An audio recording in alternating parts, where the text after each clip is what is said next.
ரஷ்யாவில் நடந்த தேர்தலில் புட்டினுக்காக இங்கே இந்தியாவில் இருக்கிற ரஷ்யர்கள் ஓட்டு போட்டதை நான் பார்த்து அசந்து போயிட்டேன். நீங்கள் போடுற ஒரு ஓட்டு ஒட்டுமொத்த தேசத்தினுடைய தலைவிதியை எப்படி தீர்மானிக்குதுங்கிறத முன்னாடி வீடியோவில் நம்ம பார்த்தோம். அப்புறமா நான் ஊரில் இருக்கேன், என் ஓட்டு கிராமத்தில் இருக்குது, இந்த ஒரு நாளுக்காக நான் போகணுமா ஒத்த ஓட்டுக்காக அப்படின்னு நீங்கள் யோசிக்கலாம். சமீபத்தில் ரஷ்யாவில் நடந்த தேர்தலில் புட்டினுக்காக இங்கே இந்தியாவில் இருக்கிற ரஷ்யர்கள் ஓட்டு போட்டதை நான் பார்த்து அசந்து போயிட்டேன். எந்த லெவலில் இருக்கிறாங்க, எனக்கு இது ஆசை. 35 வருஷத்துக்கு முன்னாடி 40 வருஷத்துக்கு முன்னாடி எங்கள் அப்பா அரசு ஆசிரியராக இருக்கும்போது தபாலில் ஓட்டு போட்டார். இன்னும் அதே கண்டிஷனில் தான் இருக்கும். எனக்கும் ஆசை.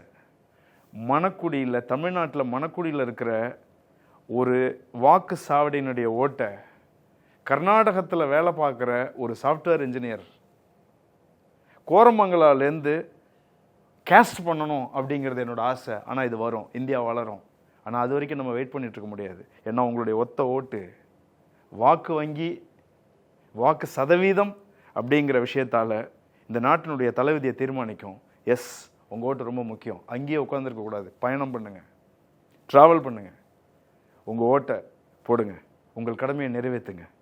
ஏப்ரல் தேர்தல் திருவிழா, ஓட்டு போடுங்க. மலர்ச்சி வணக்கம்.